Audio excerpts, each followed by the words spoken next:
잘 지내셨어요?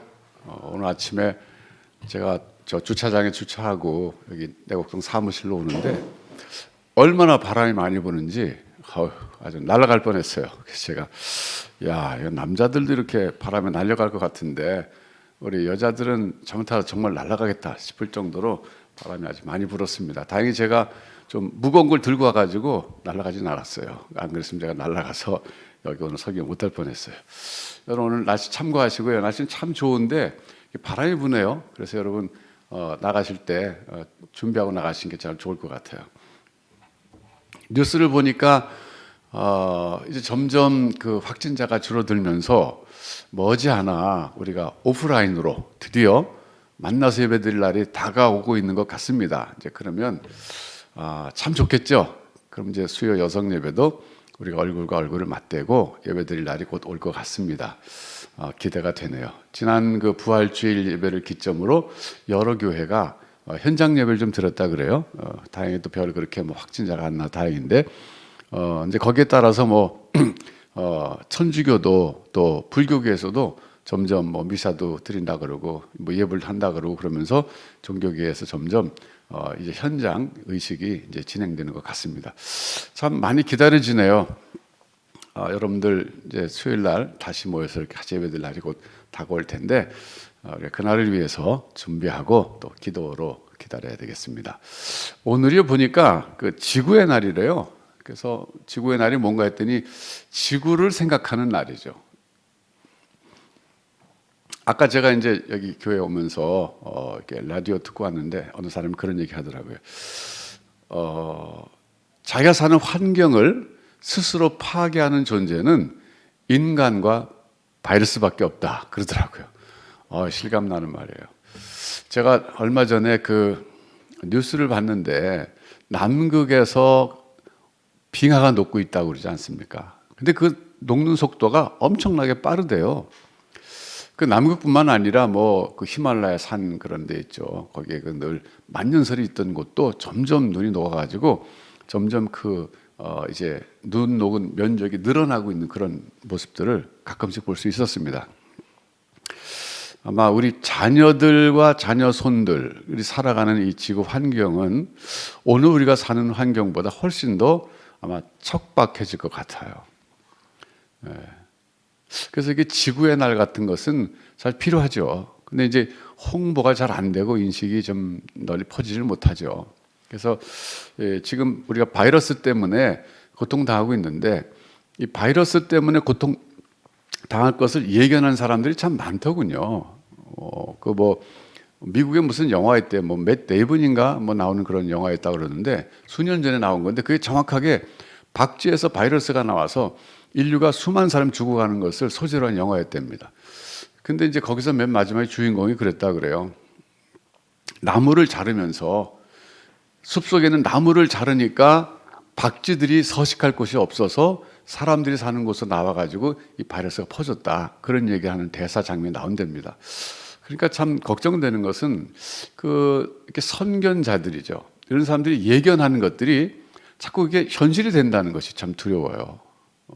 그러니까 정말 이 바이러스 한 종류 때문에 전 세계가 이렇게 고통을 받고 경제가 마비되고 뭐 우리 종교 활동도 못하고 모든 게 다 스탑되는데 이런 바이러스가 몇 가지만 나타나면 좀 큰일이죠. 게다가 이제 지구가 점차적으로 온난화 현상 때문에 점점 빙하가 녹고 그러면서 이제 자꾸 수면이 높아지면서 섬에 잠기는 나라들도 생기고 이러면서 이 기후 변화로 인한 이 재앙도 참 예견하고 있거든요. 많은 사람들이 그게 더 무섭다는 거예요. 그러니까 그렇게 생각해 보면 우리 아이들이 살 때, 우리 아이들의 아이들이 살 때 이거 어떻게 될까? 참 걱정이 참 많습니다. 그래서 역시 우리가 하나님께 은혜를 구할 수밖에 없어요. 물론 이제 우리 다음 세대 사람들 또 그들의 후손인 다다음 세대들은 그들의 그 삶의 어떤 현안들, 환경과 관련된 이런 어려운 문제들을 나름대로 풀어갈 수 있도록 또 연구하고 또 대책을 세워 나가겠죠. 지금으로서는 방법이 없는 것 같지만 또 그때가 뭔가 방법이 있겠죠. 그래도 얼마나 힘들겠어요. 여러분 우리가 살아온 자신의 환경만 돌아봐도 제가 어렸을 때만 해도 뭐 물을 왜 사 먹나 그랬잖아요. 다른 나라에서 물을 사 먹는다 그래서 그 흔한 물을 왜 사 먹어?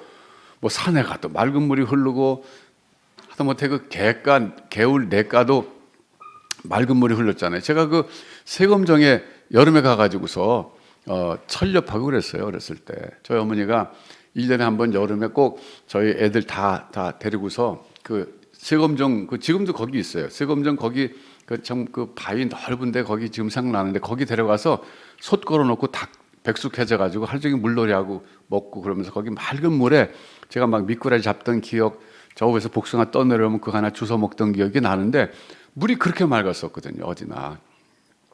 지금은 그런데 찾아가려면 저 강원도 한참 들어가야 되잖아요. 네. 그러니까 제가 살아온 요 짧은 생애 동안에도 환경이 엄청나게 변화됐다는 걸 막 실감하거든요. 그러니까 참 이게 우리가 걱정이 많아요. 이번에 이 코로나19 이 재앙을 겪으면서 이런 자연재해가 참 엄청나구나.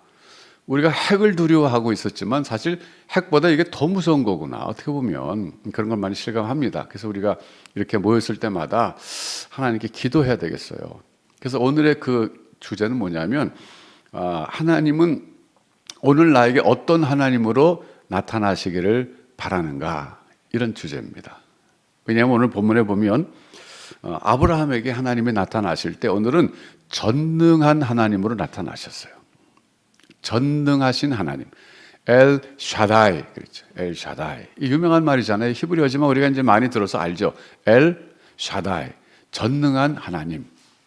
하나님은요, 하나님의 백성들에게 가끔씩 자기의 이름을 바꿔서 말씀하세요. 예를 들면 여호와도 그런 거였잖아요. 내가 누구인지는 시간이 지나면서 점점 알게 될 것이다. 영어로 I will be that I will be, 이거잖아요. 예. 그러니까 이름이라는 것은요, 그 사람의 그 특징을 나타내는 겁니다. 그리고 오늘 또 이름 보면 아브라함 보고도 너 아브라함이라 그러지 말고 아브라함이라 그래라. 이거는 열국의 아버지란 뜻인데, 그때 인생의 그 순간에서 아브라함은 자기 이름을 바꿀 만한 엄청난 사건이 일어나는데 그게 사라를 통한 이삭의 출생이죠. 그리고 그를 통해서 자손이 번식하게 될 약속의 말씀을 받는 순간에 아브라함이라는 이름을 바꿉니다. 또 사례 보고도 사라라고 바꾸라 그랬잖아요. 여주인이라 그랬죠. 이름이 굉장히 중요해요. 성경에 보면요. 여러분 그 이삭도 마찬가지죠. 내년 이맘때에 사라가 아들을 낳을 건데 이름을 이삭이라고 해라. 이때 이삭의 의미는 웃음이란 뜻이잖아요. 기쁘죠. 얼마나 기쁘겠어요. 아니 100살 때 아이를 낳는다. 이거 90살 때 아이를 낳는다. 엄청난 기쁨이잖아요. 그러니까 그 웃음인데, 그러니까 성경에 나타난 이 중요한 사람들의 이름은요, 하나님과의 그 만남 속에서 이름이 형성되는 걸 볼 수 있어요. 뭔가 하나님과의 그 만남의 체험, 그것이 이름에 이렇게 반영되는 걸 볼 수 있어요. 아브라함도 그렇고 사라도 그렇고 이삭도 그래요. 심지어 하나님 자신이 그렇다는 거죠. 여러분 이제 여러분이나 저나 뭐 태어나면 이름 한 가지 갖고 살잖아요. 계속. 저는 뭐 이순군이고, 제가 미국 가서도 뭐 저는 미국 이름 갖지 않았어요. 그냥 뭐 순리 그랬어요. 순군 그러면 잘 발음 못하니까 그냥 순 그랬어요. 근데 일본 사람들은 옛날에, 요즘 좀 덜 그런 것 같아요. 옛날에요, 이름을 엄청나게 많이 바꿨어요. 예를 들어서 도요토미 히데요시 같은 경우 이거 풍신수길이잖아요. 근데 처음에 출연했을 때는요, 이름이 그게 아니었어요. 제가 좀 기억 못하지만 이름이 뭐 천민들 이름이었어요. 근데 전쟁에서 나가 점점 공훈을 세우면서 점점 지위가 높아지면서 이름을 자꾸 바꾸더라고요. 그 마지막에 가진 이름이 풍신수길, 도요토미 히데요시였어요. 또 도쿠가와 이에야스는 마찬가지예요. 덕천가강이잖아요. 처음부터 그 이름 아니었어요. 그러니까 일본 사람들은 살다가 그 옛날 사무라이 시대 그랬던 것 같은데, 뭐 특별한 상황에 따라서 그 사람이 어떤 특정한 일을 하게 됐을 때, 뭔가 변화가 있을 때 이름을 바꾸더라고요. 근데 그게 아주 익숙한 문화예요. 이름이 굉장히 중요해요. 근데 성경에 보면 하나님도 참 많이 바꾸셨어요. 하나님도 하나님 백성들에게 나타나실 때 나는 여호와다. 지금 아브라함에게 나는 엘샤다이다. 이렇게 나타나시는데 이게 다 그 상황 속에서 필요한 이름들이었어요. 이건 뭐 여담입니다만은 여러분 정말 여러분 이름이 마음에 들지 않으면 방법이 있어요. 물론 우리나라 이제 법원에 뭐 이렇게 신청해서 바꾸는 과정도 있지만 미국에 이민 가시면 돼요. 미국 가면 이름 다 바꿔요. 그 시민권 등록할 때 한국 이름 내가 마음에 안 들면 가면 이제 미국 이름 하나 갖고 있다가 그거 갖고 바꾸는데 특별히 여자분들은 또 성도 마음에 안 들면 남편 성 따라가면 또 성까지 완전히 바뀌어요. 그래서 제가 미국 살 때 난감한 거는 한국에 있는 어떤 사람이 거기 아무개 아메 아세요? 그런데 그게 한국 이름 가르쳐주면 여자들은 찾을 수가 없어요. 그 first name도 바꾼 데다가 남편 성 따라갔기 때문에 완전히 딴 사람이 돼버렸어요. 근데 어떤 사람은 그걸 아주 기회다 그래갖고 자기가 마음에 드는 이름, 이쁜 이름 골라가지고 아주 행복하게 사는 사람들 몇 사람 봤어요. 그러니까 정 원하시면 이민 가시면 돼요. 근데 지금 오늘 하나님이 왜 아브라함에게 자신의 이름을 엘 샤다이라고 말씀하시는가? 전능하다, 전능한 하나님이다라고 말씀하시는가? 그 이유는요, 오늘 쭉 읽어서 우리가 알지만 도저히 아이를 낳을 수 없는 늙은 두 부부에게서 기적처럼 전능한 하나님이 아니면 도저히 할 수 없는 기적 같은 잉태를 하시겠다고 하시는 이 맥락에서 자신을 엘샤다이라고 소개하신 겁니다. 만약 이때 하나님 나타나서 나는 그냥 자비로운 하나님이다 그러면 조금 좀 맞지 않잖아요. 지금 도저히 뭐 아이를 낳을 수 없는 자연적인 환경 가진 두 부부가 있어요. 아브라함과 사라. 이미 경수가 끊어졌다 그러잖아요. 근데 이 상태에서 어떻게 애기 낳겠어요? 그냥 자비로운 하나님이다 그러면 그런 사람은 불쌍히 여기시겠구나 이렇게 생각하겠죠. 노후를 잘 돌봐주시겠구나 그러겠죠. 근데 그게 아니라 전능한 하나님이다. 여기서 또 어떤 사람은 만군의 여호와 그러면요, 이건 맞지 않잖아요. 지금 아브라함에게 필요한 것은 전능한 하나님이지 만군의 여호와가 필요한 게 아니에요. 만능의 여호와는 전쟁터에 나갈 때예요. 제가 평안께서 생활할 때 우리 장로님 한 분이 계셨는데 이분은 항상 대표 기도할 때마다 나와서 기도하는 하나님 호칭이 만군의 주 여호와 하나님이요. 맨날 싸워, 맨날.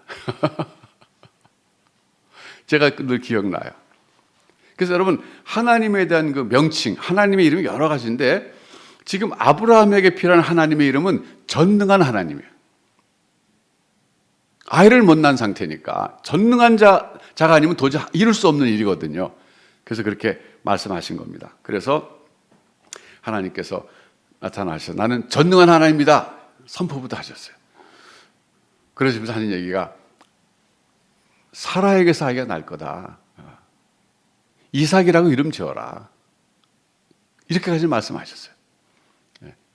그리고 할례를 받도록 해라. 난 지 8일 만에. 그래서 8일 만에 할례를 받도록 해라. 나중에 이제 정말 할례 받는데 이스마엘은 13살 때 받았죠. 13살이니까. 근데 그 회교도들은요, 그래서 지금도 13살 때 할례를 해요. 그러니까 회교도들이 계속 강조하는 건 뭐냐면 이스마엘이 아브라함의 적자다 이런 얘기. 서자가 아니고.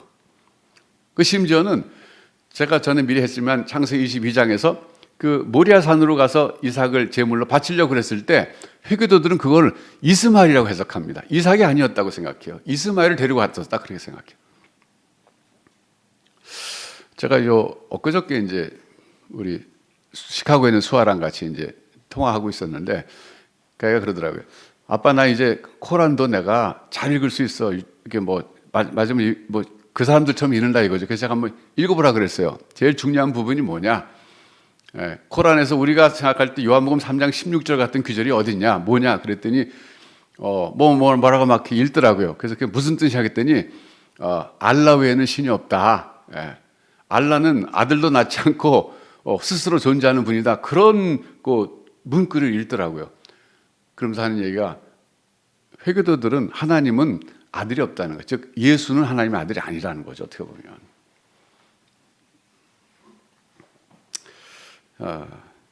그래서 어쨌든 이 이스마엘이 13살 때 받았고 그리고 이삭은 난 지 8일 만에 나중에 받게 되고 이 집안 사람 다 받게 됐는데 아브라함은 이제 99세 때 받은 거죠. 이게 언약의 표시라는 거예요. 근데 나중에 이제 이것이 로마서에 가서 보게 되면은 그 육신의 할례가 중요한 게 아니다. 심령의 할례가 중요한 것이다. 아브라함의 육체의 후손이 중요한 게 아니라 아브라함을 믿음의 조상으로 둔 영적인 후손이 중요하다. 믿음의 후손들이 중요하다. 이렇게 영적 해석을 하시죠. 어쨌든 오늘 저는 여러분과 저에게 하나님이 이 말씀을 통해서 주시는 그 메시지는 이거라고 생각합니다. 오늘 제목이죠. 오늘 나에게 하나님이 어떤 하나님으로 나타나시기를 바라는가. 이거는 나의 삶의 상황과 관계된 거예요. 지금 우리가 코로나19를 다 같이 겪고 있기 때문에 오늘 우리에게 나타나실 하나님은 치유하신 하나님, 우리를 회복시켜 주실 하나님, 이 바이러스를 물리쳐 주시는 능력의 하나님으로 나타나시고야 바라죠. 그건 우리 전체적으로 바라는 하나님 모습이고 또 우리 개인적으로 각자 바라는 하나님 모습이 있을 거예요. 어떤 사람은 전능한 하나님으로 나에게 나타나 주시옵소서. 왜? 내가 지금 도저히 해결할 수 없는 문제가 있는데 내 능력으로 안 돼요. 어떤 사람은 자비로운 하나님으로 나타나길 바랄 수 있어요. 어떤 사람은 아닌 게 아니라 만군의 하나님으로 나타나다. 만군의 주 하나님으로 나타나길 바랄 수 있어요. 어떤 사람은 여호와 이레처럼 나를 위해서 준비하신 하나님으로 나타나길 바랄 수도 있어요. 성경에 보면은 뭐 하나님 이름이 많잖아요. 오늘 우리가 이제 기도할 때 중요한 건 뭐냐면 오늘 여러분 자기 자신이 있는 그 상황에서 이때 하나님은 나에게 어떤 하나님으로 나타나길 내가 원하는가, 이걸 생각하시고 기도하시기 바라요. 그래서 우리가 기도할 때 지금 내 상황에서 하나님을 호칭할 때, 하나님 부를 때 내가 정말 만나야 될 하나님의 이름을 불러야 되는 거예요. 그러면서 기도해 보세요. 그럴 때 하나님이 응답하십니다. 그래서 오늘 이 말씀 창세기 17장 통해서 하나님은 아브라함에게 이 상황에서, 아브라함이 99살 됐을 때, 사라가 89살 됐을 때 인생의 그 시점에서 하나님은 그들에게 전능한 하나님으로 자신을 계시하셨어요. 그리고 그들의 삶에 가장 필요한 문제를 해결해 주셨어요. 자식을 낳게 하신 거죠. 오늘 여러분에게 가장 필요한 것은 무엇입니까? 그 필요한 것을 채워주신 하나님, 그 필요한 것을 해결해 주신 하나님, 그 하나님의 이름으로 하나님을 부르면서 오늘 기도해 보시기 바라요. 그리고 믿음으로 기도하시기 바라요. 의심하는 사람은 아무것도 받지 못한다 그래서 하나님께 믿음으로 기도하시기 바라요. 하나님의 적합한 이름을 부르면서 오늘 나의 상황 속에서 하나님은 이런 하나님이셔야 된다. 엘샤다이든지 여호와 이레 하나님이시든지 아니 만군의 주이시든지 간에 하나님의 이름을 그렇게 부르면서 여러분의 필요를 놓고 하나님께 기도하시기 바랍니다. 그럴 때 하나님이 아브라함에게 응답하시고 축복하신 것처럼 여러분의 기도에 응답하시고 또 축복하실 줄로 믿습니다. 기도하겠습니다. 하나님 아버지, 오늘 아브라함에게 엘샤다이 하나님은 나타나셔서 그가 정말 바랬던 아들을 주신 것처럼 오늘 우리 삶에 가장 필요한 것, 우리 각 사람에게 가장 중요한 것이 무엇인지 아실 줄 믿습니다. 이제 우리가 믿음의 입을 열어서 하나님의 호칭을 적합하게 부르면서 간구할 때 역시 들어주시고 응답하실 줄로 믿습니다. 우리가 공통으로 간구하는 것은 코로나19 때에 하나님은 치료의 하나님, 회복의 하나님, 능력의 하나님으로 우리가 호칭하며 간구하오니 우리를 이 코로나 재앙으로부터 회복시켜 주시고 우리를 치료해 주시고 또한 일으켜 세워 주시옵소서. 머지않아 빠른 시간 내에 우리가 얼굴과 얼굴을 맞대고 하나님을 찬양하며 함께 예배할 수 있는 날 속히 이르도록 하나님이 은혜 허락하여 주시고 코로나19 때 우리 모든 다육교 성도들 가정을 하나님께서 암탉이 병아리를 품듯이 품어주시고 우리 어느 곳에 있든지 코로나로부터 보호해 주실 뿐만 아니라 경제적으로 사회적으로 여러 가지 복합된 어려운 문제 속에서도 하나님이 구원의 하나님으로 역사하여 주시옵소서. 예수님의 이름으로 기도하옵나이다. 아멘.